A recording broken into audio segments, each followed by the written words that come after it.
Hello everyone, good morning. आज का जो लेक्चर नंबर हम लोग का है 9 ट्रिगोनोमेट्रिक इक्वेशन का। पिछले वीडियो में हम लोगों ने एक्सरसाइज नंबर 6.1 केसी सिन्हा का क्वेश्चन नंबर 15 तक हम लोगों ने कंप्लीट किया था। आज हम लोग 16 और उसके आगे के जो प्रश्न है उसको हम लोग देखेंगे। देखिए, क्वेश्चन नंबर 16 में टोटल 3 क्वेश्चन दिए गए हैं। तीनों का प्रूफ हम लोग को एक ही तरीके से करना है। इसमें से कोई 2 हम बता देंगे और एक आप खुद से कीजिएगा। जैसे पहला तो तीसरा में कोई एक बताएंगे और एक दूसरा बता देंगे। अब देखिए, सबसे पहले हम लोग पहला का सॉल्यूशन करते हैं। 16 का फर्स्ट प्रूफ। देखिए, इस तरह के जब क्वेश्चन दिए रहेंगे, बोलता है tan 8 थीटा क्या दिया हुआ है। एक गिवन है tan 8 theta minus tan 6 theta minus tan 2 theta is equal to tan 8 theta tan 6 theta into tan 2 theta. इस तरह के प्रश्न को हल करने के लिए सबसे पहले देखिए, इसमें सबसे बड़ा जो एंगल है वह कौन सा है। तो आप देख पा रहे होंगे कि सबसे बड़ा जो एंगल इसमें है 8 थीटा है। और 8 थीटा को हम लोग जो है इन दो जो बचा हुआ एंगल है उसके सम के रूप में लिख सकते हैं। तो इस तरह के प्रश्न में ध्यान दीजिएगा क्या करना है। जो सबसे बड़ा वाला जो एंगल है उसको अन्य 2 एंगल जो बचा हुआ उसको सम तो डिफरेंस के रूप में लिख सकते हैं या नहीं। आप किसी को भी लिख सकते हैं। यहाँ पे जो है जैसे 8 थीटा है उसको हम लिख सकते हैं 6 थीटा प्लस 2 थीटा। 6 थीटा है इसको लिख सकते हैं 8 थीटा माइनस 2 थीटा। 2 थीटा है इसको लिख सकते हैं 8 थीटा माइनस 6 थीटा। तो इन तीनों में से किसी को भी लिख सकते हैं। जब इस तरह का कॉम्बिनेशन आपको नज़र आए, जब जो है किसी 2 को जोड़ने पे तीसरा के बराबर आ जाए, तब 3 में से किसी भी एक को ले सकते हैं। अब इस तरह किसी भी लीजिए। और क्या है, तो देखिए हम लोग सबको किसे प्रूफ करना है, tan में। तो दोनों तरफ क्या लगा देंगे, tan लगा देंगे। यदि इस तरह के प्रश्न जो है आपको कॉट में भी मिलेंगे, जब कॉट रहेगा तो दोनों तरफ क्या लगा देंगे, कॉट लगा देंगे। तो देखिए यहाँ पे है 8 थीटा 6 थीटा 2 थीटा। तो इन तीनों में से किसी एक का हम लोग क्या करेंगे, यूज़ करेंगे और इसका हम इस तरह के प्रश्न को हम लोग हल करेंगे। देखिए, इसको लिख सकते हैं सिंस 8 थीटा को लिख सकते हैं 6 थीटा प्लस 2 थीटा। अब क्वेश्चन नंबर 1 और इसका जो थर्ड, दोनों क्वेश्चन एक जैसा आप देख सकते हैं। जहाँ पे 8 थीटा है पहला में, तो थर्ड में क्या है 3x है। 6 थीटा यहाँ पर कितना है 2x है। और 2 थीटा यहाँ पर कितना है, यहाँ पे x होगा। गलती से यहाँ 2x लिख दिया, यहाँ पे x होगा। इस तरह से तो दोनों प्रश्न जो है फर्स्ट एंड थर्ड सेम है। फर्स्ट बनाएंगे, तीसरा आप लोग खुद सॉल्व कर लीजिएगा। तो क्या करना है, अब 8 थीटा को लिखे इतना, दोनों तरफ क्या ले लेते हैं, tan ले लेते हैं। tan 8 theta is equal to tan, ये हो जाएगा 6 थीटा प्लस 2 थीटा। अब बताइए, ये हो गया tan 8 थीटा। इसको a समझिए और इसको b। तो tan a प्लस b का फार्मूला हम लोग जानते हैं, क्या होता है, we have tan a plus b। ये होता है tan a plus tan b divided by 1 minus tan a into tan b। इस चीज़ का हम लोग इसमें यूज़ करेंगे। तो देयरफॉर ये हो जाएगा tan 8 थीटा, इसको a समझिए और इसको b। तो tan a प्लस b क्या हो जाएगा, tan 8 theta plus tan 2 theta divided by 1 minus tan 8 theta tan 6 होगा ना, सॉरी यहाँ क्या होगा, tan 6 theta plus tan 2 theta divided by 1 minus tan 6 theta into tan 2 theta. ये मेरा आ गया है। अब इसको सिंपली क्या कीजिए, आप क्रॉस मल्टीप्लाई कर दीजिए। तो क्रॉस मल्टीप्लाई कीजिएगा तो मेरा क्या होगा, tan 8 थीटा को मल्टीप्लाई करना होगा इधर tan 6 theta into tan 2 theta is equal to, ये हो जाएगा tan 6 theta plus tan 2 theta. Multiply कीजिए, ये कितना होगा tan 8 थीटा माइनस मल्टीप्लाई होगा तो tan 8 theta into tan 6 theta into tan 2 theta, ये हो जाएगा into tan 8 theta into tan 6 theta into tan 2 theta. अब इधर क्या है equal to tan 6 theta plus tan 2 theta. अब क्या कर सकते हैं कि इसको आप राइट साइड ले जाइए और इन दोनों को लेफ्ट साइड ले आइए, वही हम लोग को करना है। 8 थीटा प्लस में है, 6 थीटा एंड 2 थीटा माइनस में है, तो सिर्फ जो है इसको हम लोग राइट साइड ले जाएंगे, इन दोनों को लेफ्ट साइड ले आएंगे, साइड चेंज करेंगे तो हम लोग को जो प्रूव करना है वो हम लोग को क्या हो जाएगा, प्रूफ हो जाएगा। तो वही काम हम लोग करते हैं। तो ये हो जाएगा tan 8 थीटा, उसको इधर लाइए, ये हो जाएगा tan 6 theta minus tan 2 theta, ये यहाँ पे क्या है tan 8 theta tan 6 theta into tan 2 theta is equal to 0। तो देयरफॉर इसको हम लिख सकते हैं tan 8 theta minus tan 6 theta minus tan 2 theta, इसको राइट साइड ले जाएंगे तो क्या हो जाएगा tan 8 theta into tan 6 theta into tan 2 theta. तो इस तरह से ये हम लोग को जो प्रूफ करना था वो हम लोग को क्या हो गया, प्रूफ हो गया। तो इसको लिख सकते हैं कि हेंस जो हम लोग को लाना था वो हम लोग को प्रूफ हो गया है। इसमें आप लेफ़्ट साइड से राइट साइड बनाइएगा, आप तो राइट साइड से लेफ़्ट साइड बनाइएगा, थोड़ा सा आपको परेशानी होगा। तो उस तरह से उसको बनाने का जो है एक सिंपल सा तरीका इस तरह से है कि इसको जो है जो बड़ा वाला एंगल है उसको आप दो एंगल के सम आ तो डिफरेंस के रूप में यदि लिख सकते हैं तो आप लिख दीजिए और आपका सॉल्यूशन हो जाएगा।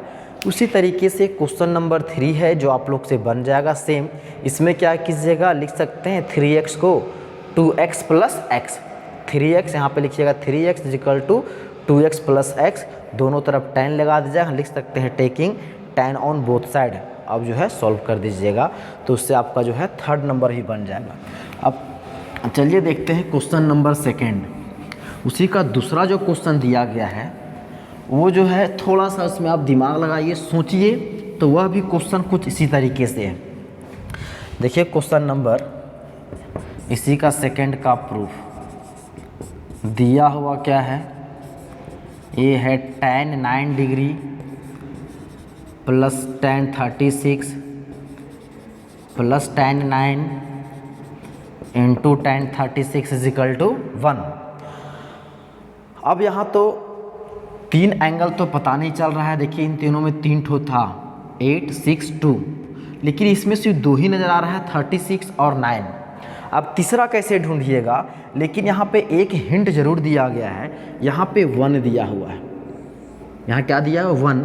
अब इधर दोनों सब में tan है तो tan में 1 कितना डिग्री का वैल्यू होता है, कितना डिग्री होता है 45 डिग्री का। मतलब ये हम लोग को यहाँ से क्लू मिल रहा है कि tan 45 डिग्री का वैल्यू 1 होता है। अब जो है यहाँ पे 45 डिग्री तीसरा एंगल ले सकते हैं क्या, इस 45 को हम लोग 9 और 36 में ब्रेक कर सकते हैं, हाँ तो ऑब्वियसली ब्रेक कर सकते हैं, लिख सकते हैं 45 इक्वल टू 36 प्लस 9। तो क्यों ना हम 45 को ही लिख दें, तो since 45 degree is equal to 36 plus 9 degree, दोनों तरफ tan लगा दीजिए, ये हो जाएगा tan 45 is equal to tan 36 plus 9।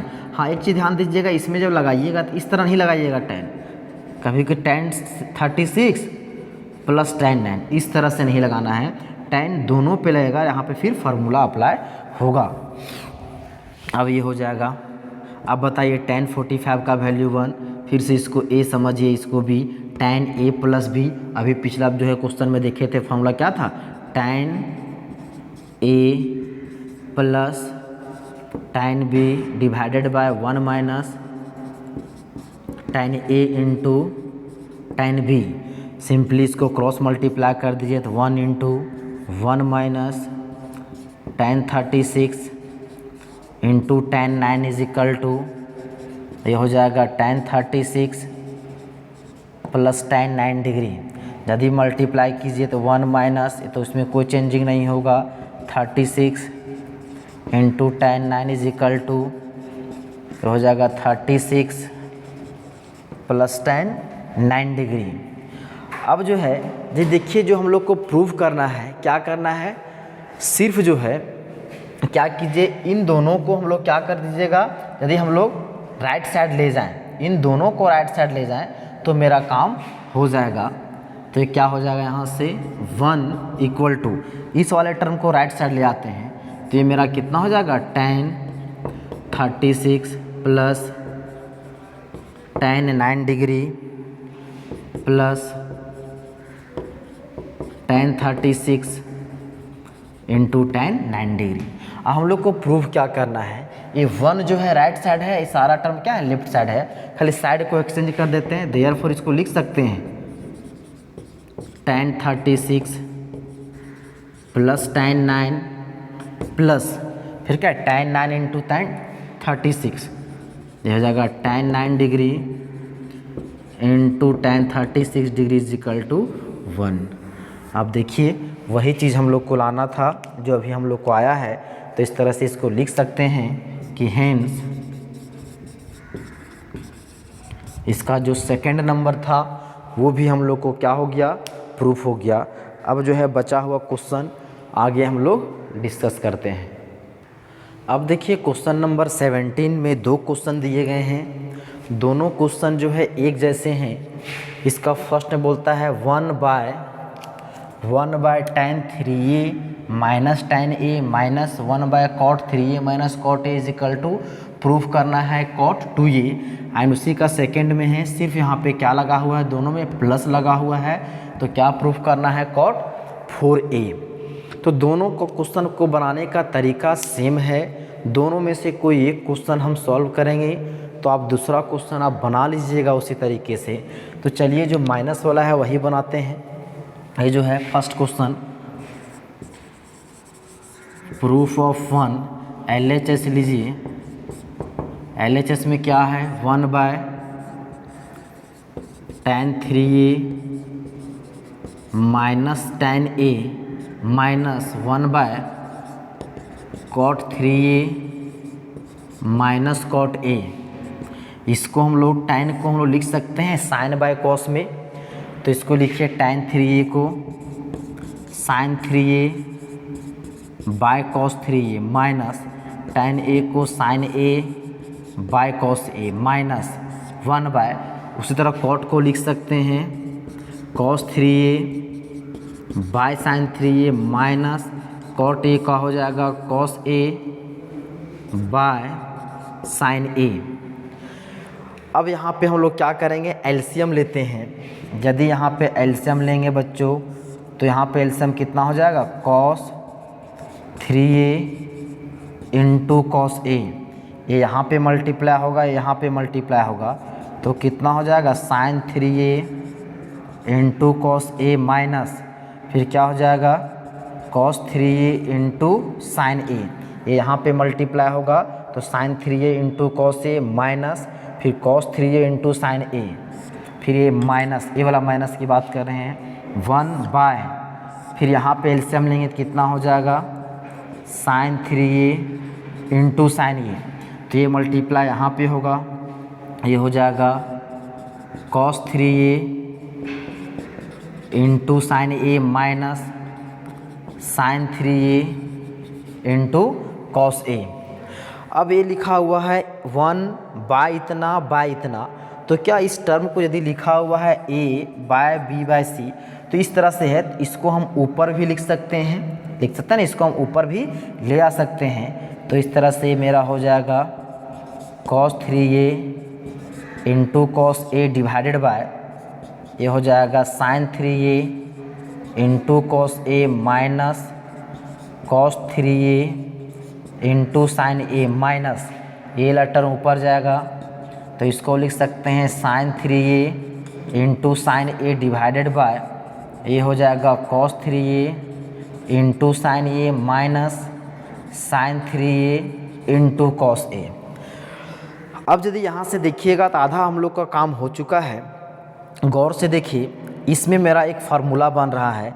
इस 3a को समझिए a और इस a को b समझिए, या तो समझिए इसको x और इसको y। तो sine x cos y minus ये हो जाएगा कॉस x साइन y। तो यहाँ फार्मूला मेरा क्या बनने वाला है, क्या देखिए, sine x cos y minus cos x into sine y। इसका फार्मूला क्या होता है, sine a cos b minus cos a sine b। इसका फार्मूला होता है साइन a माइनस b मतलब साइन x माइनस y। तो इस तरह से ये जो है पहला वाला जो है आ गया, लेकिन उसका जो दूसरा जो टर्म है, अब देखिए तो माइनस के बाद में है, उसमें थोड़ा सा कन्फ्यूज़न है।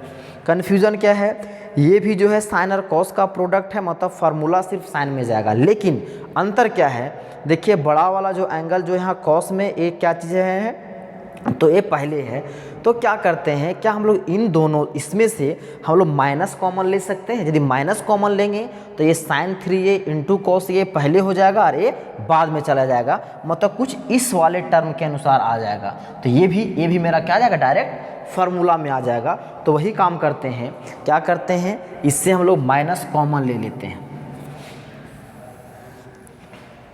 ये कितना हो गया, cos 3a cos 3a into cos a divided by क्या है, sine 3a into cos a, sine 3a into cos a minus cos 3a into sine a minus और इसमें ऊपर में क्या है, sine 3a into sine a divided by. अब इन दोनों से क्या करते हैं, माइनस कॉमन लेते हैं। माइनस इसको हम ए बड़ा वाला ब्रैकेट लिख रहे हैं, इसको छोटा ब्रैकेट, माइनस जो है कॉमन लेंगे तो ये वाला टर्म पहले हो जाएगा, ये वाला बाद में चला जाएगा। तो कितना हो जाएगा, sine 3a into cos a minus cos 3a into sine a, इस तरह से। अब देखिए यदि इसको हम लोग मल्टीप्लाई करें यहाँ पे तो ये होगा माइनस में, देखिए माइनस में है, इसको यहाँ मल्टीप्लाई कीजिएगा तो माइनस माइनस प्लस, देखिए ये मेरा क्या है प्लस में। वो आपको वहाँ पे देख लेते हैं एक बार पूरा दिखाई दे रहा है कि नहीं, हाँ आपको नज़र आ रहा है। तो इसको हम लोग सिर्फ सॉल्व करेंगे। अब तो क्या बच गया, देखिए यहाँ पे cos 3a into cos a divided by ये हो गया sine 3a into cos a minus cos 3a into sine a minus और माइनस क्या हो जाएगा यहाँ पे प्लस, क्योंकि यहाँ पे मल्टीप्लाई होगा ना, माइनस माइनस हो जाएगा प्लस। ये हो जाएगा फिर से sine 3a into sine a divided by ये हो गया sine 3a into cos a minus cos 3a into sine a. अब देखिए ये दोनों टर्म क्या हो गया, सेम हो गया, sine 3a cos a minus cos 3a sign A, sign 3a cos a minus cos 3a sign ए। यदि इसमें आप एलसीएम लीजिएगा तो एलसीएम तो वही हो जाएगा, क्या हो जाएगा, sine 3a into cos a minus cos 3a into sine a. तो क्या हो जाएगा ऊपर में cos 3a into cos a plus ये हो जाएगा sine 3a into sine a. अब जो टर्म आया है उसको आप गौर से देखें तो दोनों में फार्मूला बन रहा है। अभी ये देखे थे कौन सा फार्मूला बन रहा था, यदि इसको टोटल को 3a को यदि हम लोग x समझें और a को y यदि समझें तो हो जाएगा sine x cos y minus cos x sine y। तो फार्मूला किसका होता है, साइन x माइनस y का। यदि इसमें देखिए cos x cos y plus sine x sine y, तो उसमें फार्मूला क्या होता है, कॉस x माइनस y का। तो बस हम लोग को सिर्फ फार्मूला यूज़ करना है। तो इस तरह से ये फार्मूला क्या हो जाएगा, sine cos 3a minus a divided by ये हो जाएगा साइन 3a माइनस a, मतलब sine x minus y sine a minus b के फॉर्म में। यदि इसको ब्रेक करेंगे जो है साइन 3a, तो हो जाएगा sine 3a cos a minus cos 3a sine a, और ऊपर ला ब्रेक करेंगे तो कॉस a माइनस b का क्या होता है, cos a cos b plus sine a sine b, तो जाएगा cos 3a cos a plus sine 3a sine a। अब जो है कॉस 3a में a जाएगा तो क्या बचेगा बच्चों, cos 2a divided by sine 3a में a जाएगा, क्या बचेगा तो साइन 2a। अब बताइए कॉस बाय साइन क्या होता है, कॉस बाय साइन कॉट होता है, तो ये हो जाएगा क्या चीज़, कॉट 2a। हम लोग को लाना क्या था, कॉट 2a ही लाना था। ये मेरा क्या आ गया, RHS आ गया। इसको हम लोग लिख सकते हैं कि हेंस ये जो मेरा टर्म था, पहला जो क्वेश्चन था, ये मेरा क्या हो गया, प्रूफ हो गया। तो ये बहुत ही आसान था, थोड़ा सा सिर्फ हम लोग को सोचना था। उसी तरीके से आप देखिए क्वेश्चन नंबर जो इसका सेकंड है वह भी सेम उसी प्रोसेस से बनेगा। अंतर सिर्फ जो है वहाँ पे जो हम लोग प्रूफ करना था यहाँ पे कॉट 2a और इसमें प्रूफ करना है कॉट 4a, लेकिन अंतर भी यहाँ पे क्या है, माइनस है तो यहाँ प्लस है, तो प्लस में फॉर्मूला यूज होगा सब में। जब प्लस में होगा तो यहाँ पे क्या हो जाएगा 3a प्लस a, क्या हो जाएगा 4a, और 3a प्लस a क्या होगा 4a, मतलब cos 4a by sine 4a, मतलब क्या हो जाएगा कॉट 4a। तो इस तरह से ये भी फॉर्मूला जो है क्वेश्चन हम लोग को प्रूफ हो जाएगा, दोनों सेम है। तो उम्मीद करेंगे आपको इस समझ में आ गया होगा। अब आगे देखते हैं। तो इस तरह से ये हम लोग का क्वेश्चन कंप्लीट हुआ। हाँ, एक चीज़ ध्यान देने योग्य वाली बात है कि जितना भी हम लोग क्वेश्चन इसमें देख रहे हैं वह जो है सिर्फ और सिर्फ फार्मूला पे बेस्ड है। फार्मूला आपको पहले ही बोल चुके हैं, यदि फार्मूला याद नहीं रहेगा तो आपको एक भी क्वेश्चन हिलने वाला नहीं, आप सोच भी नहीं सकते हैं। तो इसके लिए क्वेश्चन को बनाने के लिए जो है आपको क्या करना है, आपको फार्मूला को कोई भी हाल में याद ही रखना है। बिना फार्मूला का एक भी क्वेश्चन आपका कोई काम का नहीं रहेगा, समझ में नहीं आएगा। ट्रिगोमेट्री ऐसा है, तो इसलिए आपसे एकदम रिक्वेस्ट है कि फार्मूला जितना बताया गया है वो आप याद कर लें, उसके बाद क्वेश्चन को देखें, तब ज़्यादा समय आएगा। जो स्टूडेंट फार्मूला याद किए होंगे उसको अपने आप में पता चल रहा हो कि बनाने में कितना मज़ा आ रहा है, और जिसको समझ में जो फार्मूला याद नहीं किए होंगे इसको जो है हिमालय पर्वत से कम नहीं लग रहा होगा। इसलिए जो है आपसे रिक्वेस्ट है कि फार्मूला याद करें, तो ट्रिगोमेट्री आपको बहुत ही हेल्प करेगा। सिर्फ इसी में नहीं, बाकी आप 12th में आइएगा, इंटीग्रेशन पढ़िएगा, डिफरेंशिएशन पढ़िएगा, डिफरेंशियल इक्वेशन पढ़िएगा, तो उन सारे जगहों पे फिर आपका यूज होगा। खास करके इन्वर्स ट्रिगोनोमेट्रिक फंक्शन पढ़िएगा 12th में, तो आपको बहुत ज़्यादा इसका यूज होगा। तो इसलिए फार्मूला आपको एकदम याद ही कर लीजिए। अब जो बचा हुआ जो क्वेश्चन है हम लोग नेक्स्ट वीडियो में डिस्कस करेंगे। उम्मीद करेंगे जितना भी बताया गया आपको समझ में आ गया होगा। आज के वीडियो को यहीं समाप्त करते हैं। धन्यवाद।